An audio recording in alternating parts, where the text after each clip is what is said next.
एक समय की बात है। एक शहर में रवि नाम का एक लड़का रहता था। वो अपने माता पिता के साथ एक छोटे से घर में रहता था। रवि के माता पिता उसकी हरकतों से बहुत परेशान थे। वो कोई काम नहीं करता था और बस हर वक्त अपने दोस्तों के साथ यहाँ वहाँ आवारागर्दी करता था और आती जाती लड़कियों को छेड़ता था। एक दिन रवि के माता पिता उससे बहुत ही दुखी हो चुके थे। अब हमें इसकी शादी कर देनी चाहिए। जब घर में बहू आएगी ना तो देखना ये सुधर जाएगा। हाँ, पर इससे शादी करेगा कौन? हाँ, ये भी तो है। कुछ दिनों बाद फिर रवि के घर उसकी दूर की मौसी आती हैं। उनके साथ एक लड़की होती है। वो लड़की कपड़े से ही बड़ी गरीब और बड़ी दुखी सी लग रही होती है। अरे, ये लड़की कौन है? ये मेरे पड़ोस में रहती है। पिछले हफ्ते इसके माँ और पिता दोनों ही एक एक्सीडेंट में मारे गए। बेचारी अकेली हो गई है। इसका और कोई भी नहीं है। मुझे इस पर तरस आ गया तो मैंने सोचा इसे कहीं भले घर में काम पर लगवा दूं। हाँ, पर लड़की की जात है, इसे ऐसे किसी के घर भेजना सही नहीं होगा। अरे, तो मैं करूँ तो क्या करूँ बताओ? क्यों ना हम इसकी शादी रवि से करवा दे। ऐसे ही मेरी बहू बन जाएगी और इसको भी घर मिल जाएगा। नीलम को भी पता होता है कि उसके हालात बहुत खराब है, इसलिए वो भी शादी के लिए मान जाती है। थोड़े ही दिन में रवि और नीलम की शादी हो जाती है। शादी की पहली रात रवि खूब दारू पीकर घर आता है। आप शराब पीकर आए हैं? हाँ, तो क्या जूस पी कर आऊंगा? बेवकूफ लड़की, मुझसे सवाल जवाब मत करना आगे से, वरना मुंह तोड़ दूंगा। मैं तो करूंगी। आपने शादी की है मुझसे, मैं पत्नी हूँ आपकी। रवि नीलम को एक धक्का देता है और वो दूर जाकर गिरती है। अब करके दिखा सवाल जवाब मुझसे। रवि वहां से बाहर चला जाता है और सुबह तक वापस नहीं आता। पूरी रात नीलम रोती रहती है। वो अपनी सास से शिकायत करती है, पर वो उसे ही समझा देती है कि कुछ दिन में सब ठीक हो जाएगा। काफी दिनों तक सब सही चलता रहता है। रवि नीलम के साथ बहुत बुरा व्यवहार करता है। एक रात रवि के बाबूजी रवि से बहुत दुखी हो जाते हैं। वो उससे खूब लड़ाई करते हैं। अगर जो तूने अब काम के अलावा घर से बाहर कदम रखा तो तुझे हमेशा के लिए घर से ही निकाल दूंगा, समझा? रवि को पता होता है कि उसके बाबूजी ने जो बोल दिया वो करके भी दिखा देंगे, इसलिए अब वो घर के बाहर ही नहीं निकलता। पर पूरा दिन घर में पड़े पड़े वो इतना बोर होने लगता है कि वो सारा दिन अब इंस्टाग्राम चलाने लगता है। इंस्टाग्राम पर रवि को बार बार एक ही लड़की का वीडियो आता रहता है। ये लड़की कितनी सुंदर है। एक मेरी बीवी है, जाने कहां से माँ कूड़ा ले आई है। ऐसी बीवी होती तो मजा ही आ जाता। एक काम करता हूँ, इसे ना मैसेज करके देखता हूँ। रवि उस लड़की को मैसेज कर देता है और तुरंत वहां से रिप्लाई भी आ जाता है। रवि को तो उम्मीद ही नहीं होती कि इतनी सुंदर लड़की उसको रिप्लाई करेगी, पर जब ऐसा होता है तो उसकी खुशी का ठिकाना ही नहीं रहता। वाह रे वाह, मजा ही आ गया। इतनी सुंदर लड़की ने मुझे रिप्लाई किया। रवि अपना फोन लेकर छत पर चला जाता है और उससे पूरी रात बात करता है।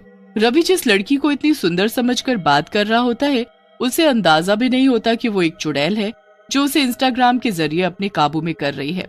आप बहुत ही अच्छे हो। आप जैसा इंसान मुझे आज तक नहीं मिला। वैसे आप शादीशुदा तो नहीं है ना? अरे नहीं नहीं, अभी नहीं। अच्छा, एक बात बताओ, तुम मुझसे फोन पर बात क्यों नहीं करती?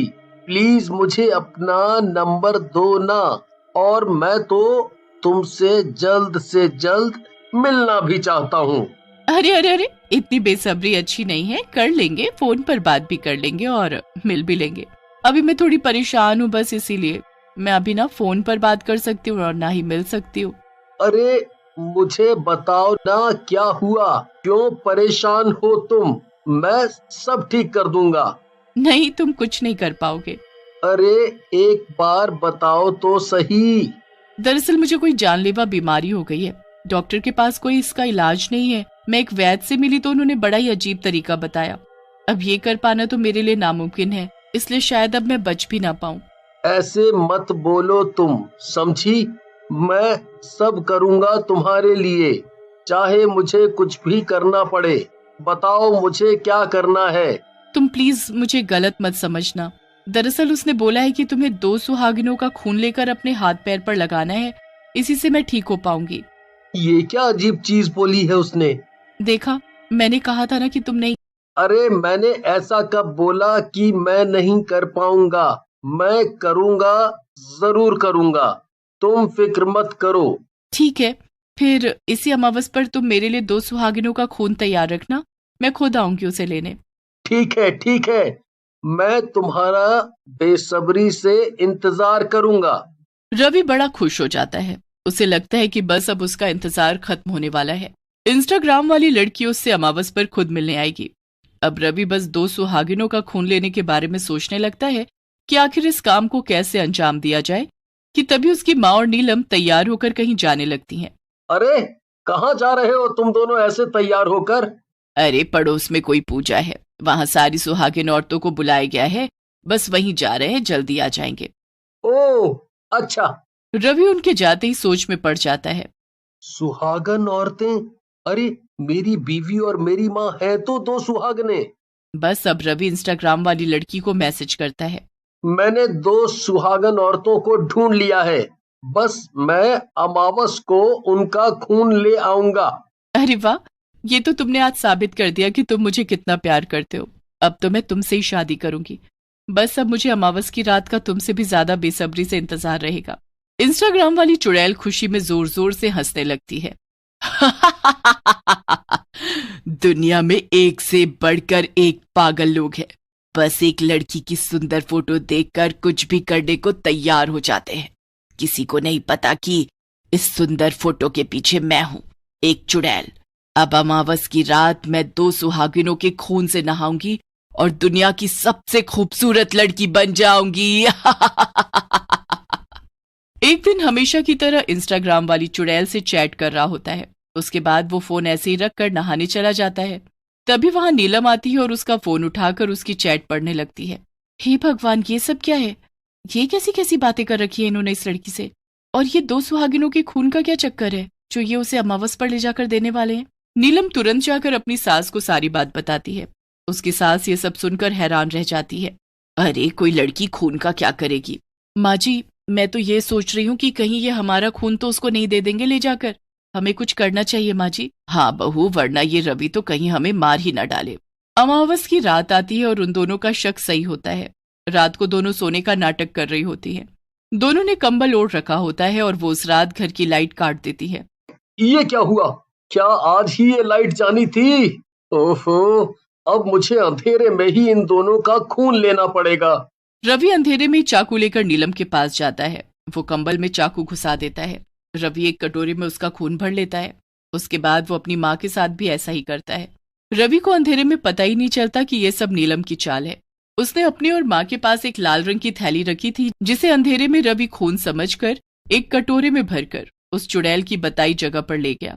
वो वहां जाकर उस लड़की का इंतजार कर ही रहा होता है कि तभी वहां वो इंस्टाग्राम वाली चुड़ैल आ जाती है। चुड़ैल को देख रवि चीखने लगता है। क्या हुआ? ऐसे क्यों डर रहे हो मुझसे? मैं वही लड़की हूँ इंस्टाग्राम वाली जिसे तुम प्यार करते हो। देखो, अभी मैं इस खून से नहाऊंगी ना तो बिल्कुल वैसी हो जाऊंगी जैसा तुमने मुझे फोटो में देखा था। नहीं नहीं, मुझे जाने दो। मैं किसी चुड़ैल से प्यार नहीं कर सकता। मुझे अपने घर जाना है। रवि वहां से भागने ही लगता है कि तभी चुड़ैल उसे एक झटके से जमीन पर गिरा देती है। तू कहीं नहीं जा सकता, तुझे मेरे साथ रहना ही पड़ेगा, समझा? रवि डर के मारे वहां से हिलता भी नहीं है और चुड़ैल फिर उसके सामने रखा 2 सुहागिनों के खून से भरा कटोरा उठाती है। वो जोर जोर से हंसने लगती है और उससे खून से नहाने लगती है, पर अचानक उसका शरीर जलने लगता है। ये क्या है? ये क्या लेकर आए हो तुम? मेरा शरीर आग की तरह जल रहा है, मैं मर जाऊंगी। चुड़ैल को तड़पता देख वहां नीलम और उसकी माँ खड़ी होती हैं, क्योंकि ये 2 सुहागिनों का नहीं बल्कि लाल रंग है जिसमें गंगा जल मिला हुआ है। तूने कैसे सोच लिया कि तू मेरे पति को मुझसे छीन सकती है? एक औरत जब अपने पर आ जाए ना तो तेरी जैसी 100 चुड़ैलों को भी खत्म कर सकती है। ये तूने अच्छा नहीं किया। इंस्टाग्राम वाली चुड़ैल उनकी आंखों के सामने जलने लगती है और वही मिट्टी में मिल जाती है। रवि की आंखें शर्म से झुक जाती हैं। मुझसे घटिया इंसान दुनिया में कोई नहीं होगा, फिर भी आज आप दोनों ने मुझे इस चुड़ैल से बचाया। रवि उस दिन बहुत शर्मिंदा होता है और उसके बाद वो सुधर जाता है। नीलम के जीवन में खुशियां ही खुशियां भर जाती हैं और पूरा घर हंसी खुशी से